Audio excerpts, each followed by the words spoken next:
from where you sit.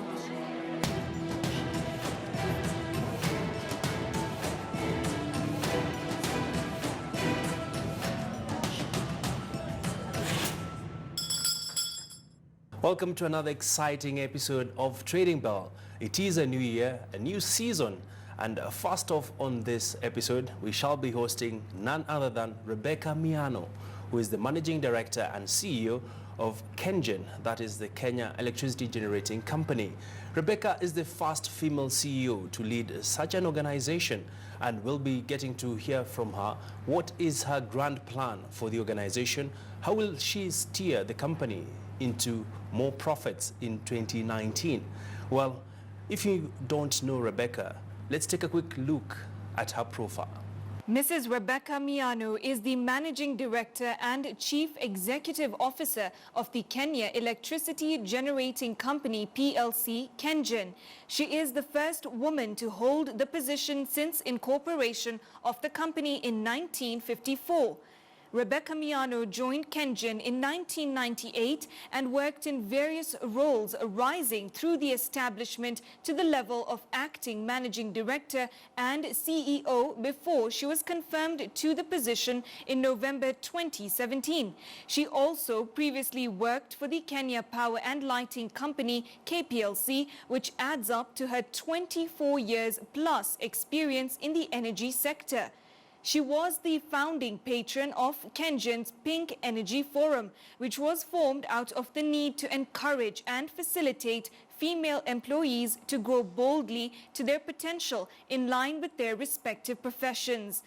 Mrs. Miano is a registered certified public secretary Kenya with the Registration of Public Secretaries Board and won the company's Secretary of the Year status in 2010 under the Champions of Governance Awards.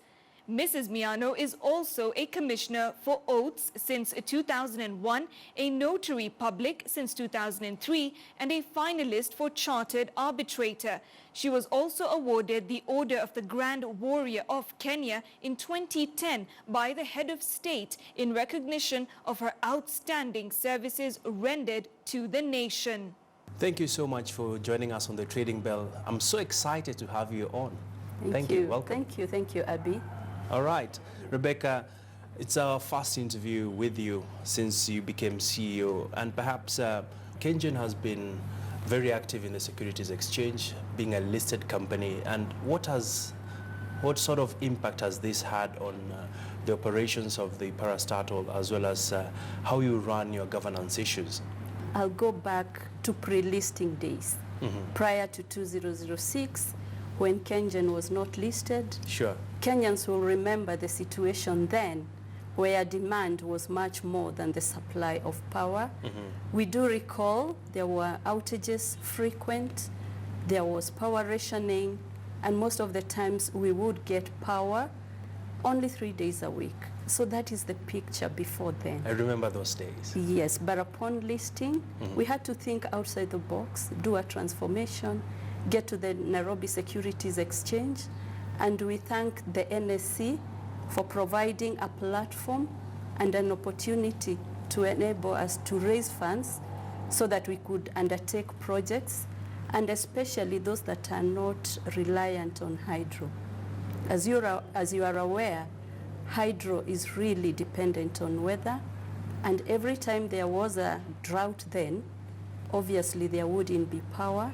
And through the NSC, we have been able to diversify and get into geothermal big time. And geothermal does not depend on the weather. And so we have reliability in the supply of power. We are proud to note that currently we have adequate power, and outages and rationing are things of the past. It's more of a throwback, as the younger generation would say. Yes. And Rebecca, you steered the legal department and, of course, rising through to now being the CEO. And, of course, many of our viewers perhaps do not really understand the mandate of KenGen. Some confuse it with what Kenya Power is doing. Could you just give us, in a nutshell, what KenGen does? The main mandate of KenGen is to generate power and sell it in bulk to Kenya Power.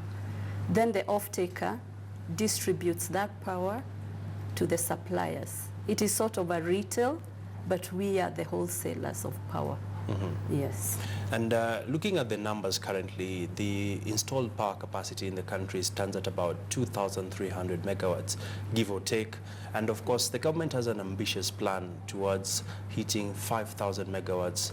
And of course, this has been a major area of concern, especially when it comes to the businesses who are in dire need of power. And as KenGen, power generation is not a cheap affair by all estimations. And of course, from where you sit, talk to us about your plans for 2019 from a generation standpoint.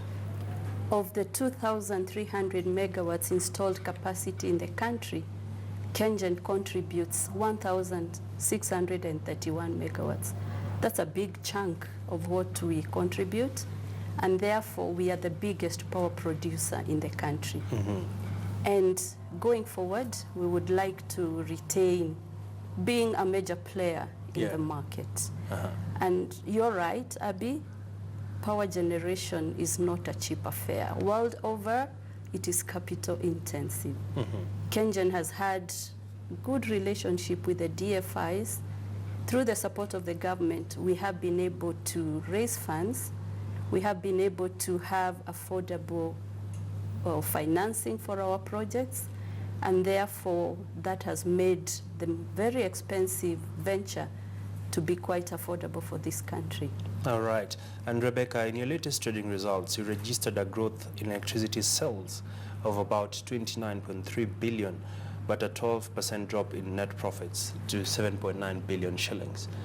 What do you see in the horizon now that we are seeing the weather has been pretty good in terms of the water levels in the dams? At the same time, geothermal exploration is getting a lot of support from various countries when it comes to clean energy. Yeah. The growth in our sales was attributed to the geothermal. We had more sales from geothermal, that's why we registered the growth. The slight drop in PBT was mainly because of tax. In the previous years, we had tax deductions because we then commissioned new plants. But in 2018, we had no plant for commissioning, and therefore we did not get a tax relief. Our costs remained constant for both years, and so that explains the small drop. Going forward, when we have good weather, we generate more hydro that is more affordable.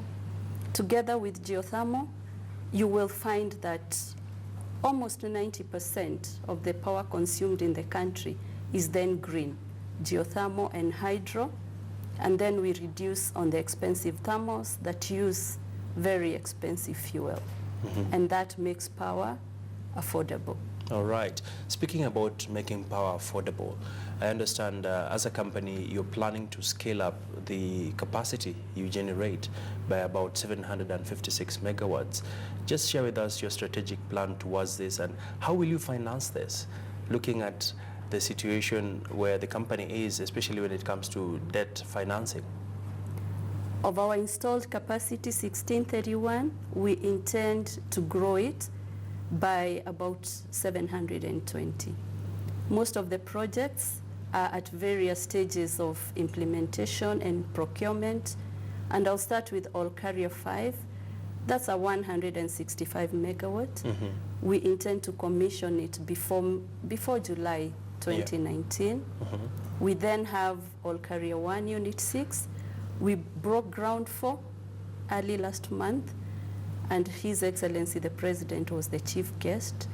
Others are Meru, 80 megawatts. We are doing a rehab of Olkaria 1, our oldest geothermal. And so with that mix of the projects that we are implementing, we shall inject renewable energy into the grid, and also more affordable power. And as KenGen, we are keen on implementing projects that are cheaper, that will then have an impact on the cost of power. All right. On financing, we have financing in place for most of the projects. How much are we looking at? Most of these projects, we are looking at $9 billion US.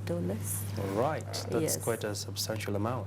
Yes, That's over around 90 billion Kenya shillings. yes, All right. yeah. And in terms of this financing, of course, if you look at world over, the model has been you get dollar-denominated loans, and there's been there's been a passionate campaign by the Principal Secretary in charge of energy, that is Engineer Joseph Njoroge, towards ensuring that the loans are not denominated in foreign currency, but in local currency. What impact will this have on the cost of financing the projects in the long run? I want to confirm that this will not be the first time that KenGen is financing projects, and in 2009, KenGen issued a public infrastructure bond. Correct. That was local, Kenya denominated, 12% coupon. We have serviced that loan, and the final redemption is this year. The projects that we have now are dollar denominated. Some of them that we have concluded the financing. However, we are still open and looking at the local market to see how much we can raise in Kenya shillings. And we are open to even going back to the Nairobi Securities Exchange to raise more. We have been there 3 times. The biggest IPO, you recall, 2006. Yes. The biggest PIBO, 2009. And the latest 2016 rights issue. So we are always taking advantage of the locally available funds to ensure that our debt portfolio is not 100% foreign denominated, but also local denominated. Right. And we are looking at that for even our current project pipeline. Okay, and let's expand the conversation further, because it is believed that adoption of geothermal energy eventually will lead to cheaper power costs. How true is this? Because each time I visit the Olkaria plants in Naivasha, and you see the scale of investment, and eventually when geothermal is on the grid, and if you look at the financing costs, it sort of helps you to understand that if we adopt geothermal as a country, we shall, in the near term, address our power costs. But how true is this, and how practical is it? I can confirm geothermal could be expensive at the initial stages because of the exploration and drilling. Yes. But eventually, the final product, it is cheaper, it is more sustainable, the resource is available, not dependent on the weather. And so in that regard, geothermal can be said to be cheaper. Other sources may be cheaper at the initial stages, but maintaining and operating and maintenance is much more expensive. And so it is true, geothermal in the long run is the cheapest form of energy. And this country is lucky to be endowed with such a natural resource. We have it in abundance. The whole country has an estimated resource of 10,000 megawatts. That is huge. That's so quite you substantial. that will maintain even generations to come if it is exploited at the right time. And so the way to go, and in line with our strategy, it is a geothermal-led strategy for the reasons I have given you. All right. And how important is it for Kenya to diversify her energy sources? When we go to our neighbors like South Africa, which has an installed capacity of 40,000 megawatts, which has been split towards, there's of course nuclear power, there's wind energy, then there's hydro. And as a country, if you're to do the matrix, how much should geothermal contribute, especially now that we have over 10,000 capacity to generate as a country? Yes, the energy mix and diversification is very important. I'll go back to years back. The generation in this country was mainly hydro. Every time there was no drought, there wasn't enough water, or we have a drought, we wouldn't have electricity, and that is clear. But we have seen what diversification can do. Since we started generating from geothermal, we have more reliable, more steady supply of power. And also we have wind. This country now generates from wind. We are looking at solar. Of course, we have some thermal for system stability and voltage support. And so the energy mix and diversification is critical to ensure you have reliability, rather than depend on only one source that can be affected.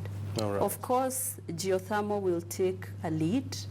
It is available, it is reliable, and the way to go is to have probably the base load or the biggest percentage to be geothermal, followed by other sources of energy. Okay. And as we come to the tail end of the discussion, Rebecca, and from the CEO's standpoint, I just want to understand, how is it running such an organization which is heavily male-dominated? Each time I'm out in the field, I meet male engineers, and I'm so excited actually that you are at the helm of the organization. But what are some of the perceptions and the various school of thoughts that people have, especially about women in leadership, where we are seeing a revolution happening across the world, where in Germany we have a female prime minister. When you come to East Africa, there's a growing number of female CEOs. How do you feel about this issue in the region?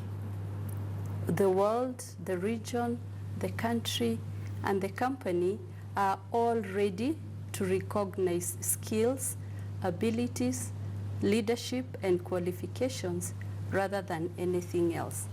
So in such a case, it is not the gender that wins. It is skills, it is abilities. And I want to tell everybody, and especially my fellow women, that there is always an opportunity. If you're courageous, if you do the best, if you're very good at what you do, opportunities are there. At Kengen, we have recognized the need to encourage women to take up technical jobs and leadership, and we have formed a forum which we call Pink Energy. All right. And in that forum, we encourage women to do their best. We facilitate them with mentorship, with coaching, and we have seen women are taking up much more leadership positions, many more technical jobs, and that's the way to go. All right. I am a product of given an opportunity. I've been given an opportunity because I presented my skills and abilities, and here I am, accepted and doing well. Yes. And Rebecca, I'm quite intrigued by the fact that you've brought out the reality that when women are incorporated in society, we get better results. I'm sure you have quite a number of examples to share with us. Yes, women have a lot to offer in leadership. It reminds me of the example of the safety airbags in vehicles that was designed by a man. And the man designed this airbag that was big to fit into a man's chest, and there were more accidents. Then they incorporated a woman into the designing, and the final airbag is now safer. It is able to accommodate both men and women. It is also said that the first pacemaker that was manufactured to assist people with heart problems was designed by a man. Again, it was big and masculine and could not fit into the tender hearts of women. And when they incorporated a woman into the design, that issue was sorted out, and now we have pacemakers that are able to assist both men and women. So it is true that women have their contribution into design, into science, into every field, and even into leadership. All right. Women have the ability to have intuition in decision making, so they complement men very well. And so the more women we have, that gives a better product in both leadership, in science, and in all the fields. Such a nugget there you've shared with us. And Rebecca, just as we wrap up, I just want to know what inspires you, what keeps you going, you know? What is that one thing that makes you wake up each morning, drive all the way to Parklands to come to work, as well as who inspires you? What inspires me to wake up every morning, drive to work, is knowing that my contribution affects the economy of this country, it affects the people of Kenya, it can make a difference to my fellow women, to the children, and to everybody. I am inspired by my role models who I have been following, and I have mentors that I look up to. I also realized that I am a role model. There are many women, there are many girls who look upon me. They want to see what I am doing. And knowing that I can be an inspiration that will make a difference in somebody's life, that makes it for me and keeps me motivated and makes me want to do even more. All right. Yes. And Rebecca, I just want to get your parting shots now that we are wrapping up the interview, especially on those women out there who are hell-bent on believing that they can never rise and take over such positions of influence like you are currently holding. And what would be your message to them, knowing very well that what a man can do, a woman can do better? Yes, I would encourage the women to be courageous. Come out, apply for those jobs. When you see them, apply for the jobs. Be very good at what you do, sharpen your skills, and let us all be there available to serve and show that we can. And surely we do. All right. Yeah. Yes, we can. Yes, we will. And All we right. have done it. Thank you so much, Rebecca. Thank you. Such a Thank pleasure you, Abby. having you on the program. It's my pleasure. And of course, we're looking forward to just seeing how the company will be performing. And of course, I'm very keen on that program of mentorship that you did talk about, where you're mentoring women in the science-based courses. Yes. Thank you so much. Thank you, Abby. We've been speaking there to Rebecca Miano, the Chief Executive Officer and Managing Director of KenGen. And she's quite passionate about leadership, as you've heard from her. And of course, a lot of projects in the pipeline that will be able to see the cost of electricity being addressed in the long